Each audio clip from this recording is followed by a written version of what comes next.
What's that in Celsius, Lawrence? Easy, minus 45 degrees or What? My friends, my fridge is not that cold. What the hell is minus 45 degrees? Is this correct? Anyone watching ever saw an alligator in America? No? Because you live in the north? If you live in the north or the Midwest, did you ever saw a bear? I wonder, because I suspect I will have a lot of answers yes. What about a moose? Today I'll be reacting to why does America feel so bonkers? My friends, this is a really interesting title. Someone may say this is a crazy title, but before I go into that, let me ask you for one thing. If you can leave a like, thank you so much. It's the best way to show support. Now, if you can subscribe, well, in that case, forget about it. You make my day. Have that in consideration. Link for the original video in my description. And, well, let's find out why America feels so bonkers. This month marks my 16th year living in the United States. Oh, in just that span of congrats. time, I've seen considerable change, from major political upheaval to the nationwide acceptance of social media, Yeah. and briefly fidget spinners. In fact, often most evident on social media is the fact that America, the land of opportunity, is also the land of extremes. Extreme What? beliefs, extreme accomplishments, extreme weather, extreme wealth, extreme poverty, extreme wildlife, extreme fame, Oh my extreme God. terrain, extremists, and extreme mists. In other Okay, words, okay, my friends. That was spot on. I also feel that about America. You guys are so extreme in everything. In other words, you guys are a bit extra. But you know what? That's what makes America such an amazing country. A country that I love, a country that you love. Let's be real. Can we get a like for America? And I have to say, yes, you guys are extra in a lot of things. But also that makes you extra special. during my long-held fascination with the United States, it has always struck me as a country with an eye for the dramatic. As you may have guessed from that brief list just now, this is not always a criticism. In fact, as an 8-year-old boy who dreamed of becoming a Goonie, I believed that drama suited America just fine. Sorry, The Goonie. You end up talking about this in another video. This was a TV show, The Goonie. What the hell that means? I also thought America might suit me just fine, especially given my A-level in theatre studies. But after moving to the United States, I quickly learned that not all of America's dramatic qualities lie in the coastal town of Astoria. It was quite literally in the air. During that first December, my nostril hairs froze Crazy in the cold. wake of winter. It was unlike any cold I'd ever experienced. Soon after, I invested in a face mask and a nasal trimmer. I imagine Wait, the nasal trimmer is for what? Wait, maybe they get frozen? No, that cannot be true. it couldn't get any colder, and then, in January 2019, it did. A polar vortex reducing the Chicago winter chill to minus 50 degrees Fahrenheit. So that's that. Anyway, time to go and check on that. How is that in Celsius, my friends? How much is that? But I assume it's crazy cold. Chicago. I mean, I have the feeling that Chicago may be the most coldest city in America, or one of the most, because Chicago really goes crazy with the weather. That water, I think. I love Chicago, by the way. What's that in Celsius, Lawrence? Easy, minus 45 degrees, or What? My friends, my fridge is not that cold. What the hell is minus 45 degrees Celsius?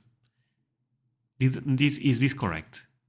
I don't even think we ever had that temperature here. What? Sorry. Fahrenheit. So that's that. Anyway, time to go and check on that water, I think. There we go. What's that in Celsius, Lawrence? Easy, minus 45 degrees, or 18 degrees colder than the coldest temperature ever recorded in Britain. On top of that, last year I experienced a thunderstorm, a giant hailstorm, and a tornado warning, all in the space of about 4 minutes.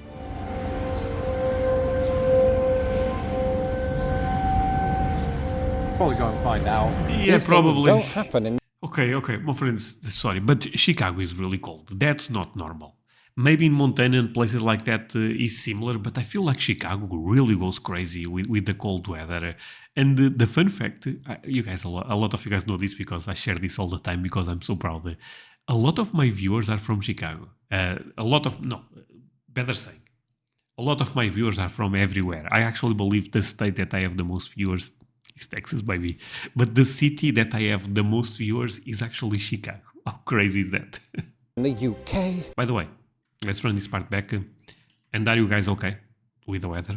Some real talk. My Chicago viewers, you know, if it's this cold, be careful, please. A thunderstorm, a giant hailstorm, and a tornado warning all in the space of about 4 minutes. Yeah, that's not normal. Probably go and find out. These things don't happen in the UK. So the question is, can the characteristics Or in Portugal. of a nation be influenced by something as simple as the weather? In some ways, I would say yes. But America's propensity for being a little extra surely isn't the result of one thing, but a perfect storm of many things. Good one. When a country has almost 350 million people, it's inevitable that disagreements will arise. And I can't help but feel that this is particularly true in a country where the two most popular news networks are known for their bias to opposing Wait, the two most popular is CNN and Fox, I feel like. ideologies. But back to the polarization of America. If there's one thing that Americans can agree on, it's that Americans can no longer agree on anything. We are at odds with one another over some very weird things. Just the other day, I heard somebody online arguing against the existence of Finland. And this is not just a slam against US education. Goodness knows it gets... Oh, the beautiful flag. Well, friends, I get some negative comments from time to time because people that say that I praise America too much. But I mean, if you expect something different on this channel, you will be disappointed. It's a country that I really love. But going back to the point, I feel like this happens everywhere nowadays. This started in America. Yeah, my friends, this is your fault. I also want to be real. This polarization, is that the word in English? I hope so. Started in America, but I feel like now is spreading all over the world. Right now, there is always one people that likes red, the other people that likes blue. You guys saw what I did here. But you guys know what I mean. People are so divided. It's actually kind of crazy. I hope this gets back to normal and people understand that we all kind of want the same thing, you know. Let's be happy, you know, have your family with health, have friends. I think we all want that. But to finish this, and I know I'm no expert in this case, as you can imagine, but I feel like social media end up creating more, they end up dividing people more. And I also believe they end up mentioning that the news, some news goes to the left, some news goes to the right. But I also think that's bad, to be fair. I think the news should be neutral because if all of them start splitting, if you just see one channel and if the other person just see the other channel, you guys believe in completely two different things and you guys live in the same country, but it's actually a different country for you versus the other person. Did I explain myself well here? Please? It's enough of that. It's an observation that in a country in which you are free to believe whatever you want, people very often will. And while certain American networks thrive on telling viewers what to think, social media seems to reinforce what users already believe. Indeed, I moved here at the dawn of the social media age. As platforms became increasingly powered by algorithms, we Americans, like most of the world, came to devour what merely confirmed our bias. And in a country whose First Amendment lends itself strongly to difference of opinion, social media achieves something the printing press never could, keeping the nation polarized on a minute-by-minute basis. I can't help but feel that this is powered in part by the absolute monetization of everything, everywhere, all the time, when people... So, you guys may not believe it, but on YouTube, at least speaking from what I've been seeing, if you make negative videos about something, they tend to get more views.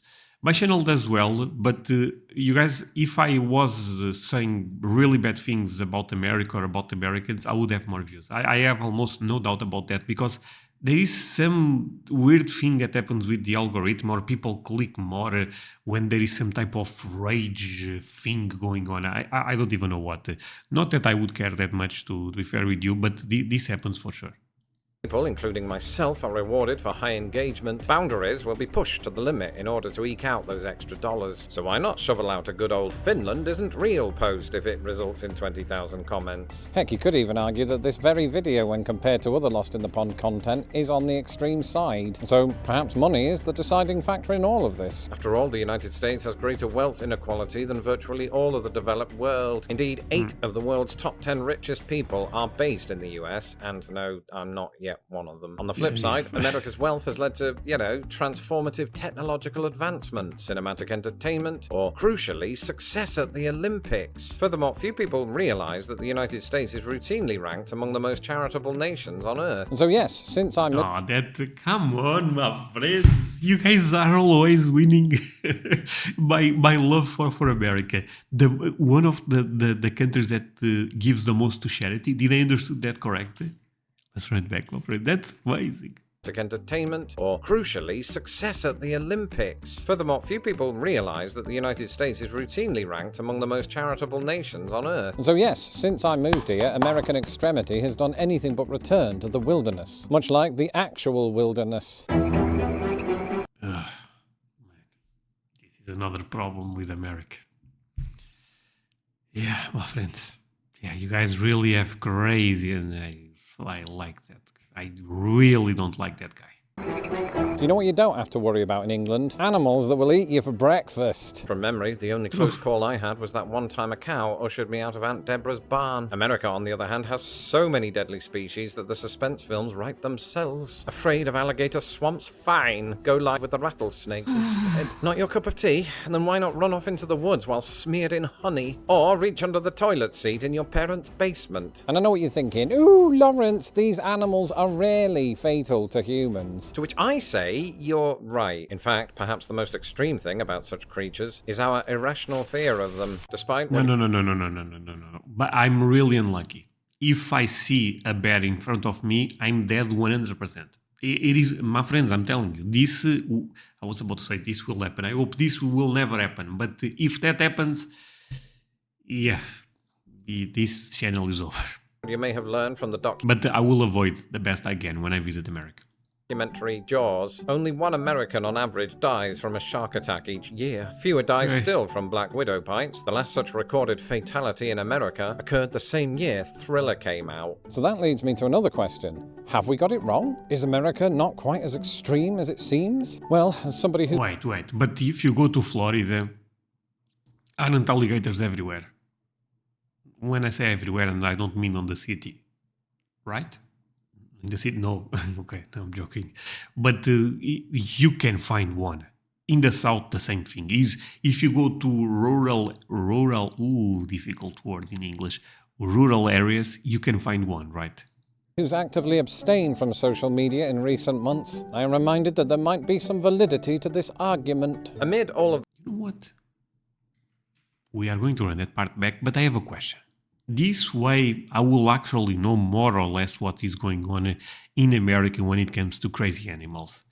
Anyone watching, forget the zoos, by the way.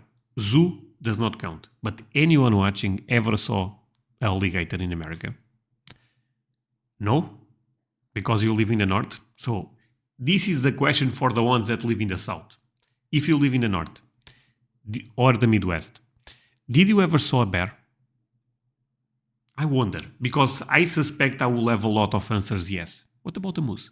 In recent months, I am reminded that there might be some validity to this argument. Okay. Amid all of the Florida man stories, it's easy to forget that America is filled with people who are just getting on. Once you remove the veil of anonymity afforded by the internet, offline Americans are sometimes even kind, perhaps reluctant to bring up politics, money, or Finland. Because at the end of the day, we're all passengers on the same planet, hurtling around the sun at 67,000 miles per hour. And if you think about it, what could be more extreme than that? So, America's genuine problems notwithstanding, I do think the US sometimes feels more extreme than it is because that makes for fantastic ratings. Then again, those same passengers are also descended from other passengers, ones who came to North America at various points in history. The continent's extremely remote location, flanked either side by two vast oceans, is significant. It meant that early settlers to the New World faced hardship before they even got here. Heck, the Mayflower took a grueling 66 days to reach North America, often facing rough seas that could have left it lost in the pond. There was an intentional brand reference for those at the back. Oh, Indeed, once they anime. arrived, about half died before the end of winter, unprepared for the very cold that would stiffen my nostril hairs 400 years later. Nonetheless, those that survived persisted, just as others who came here persisted. For me, this same grit is what put men on the moon, men who would bring back grit from the moon. It's a funny old world. And whether you believe the moon landing was real or you believe it was fake by Stanley Kubrick in a film studio, you have to admit that either sounds completely insane, like, we went to the moon, what? All I'm saying That's is, I think crazy. extremeness, whether good, bad, or indifferent, might be woven into the fabric of American society, and it began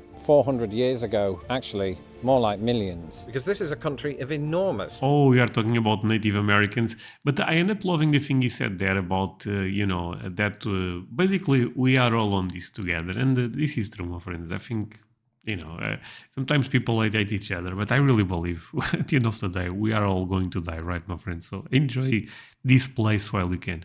one might even say extreme, natural wonder. Here, you'll find some of the world's largest beautiful. rivers, lakes, and rock facades that were somehow formed with the heads of US presidents. Nature truly is amazing. So put down It's your phones amazing. and your computers and go out and see America. But not before sharing this video and feeding the algorithm. Okay. Until the next video, goodbye. Okay, my friends, thank you so much for watching this with me. This was fantastic. I mean, Lawrence does this type of videos really, really well. And yeah, do not forget to leave a like. See you guys in the next one. Bye, my friends.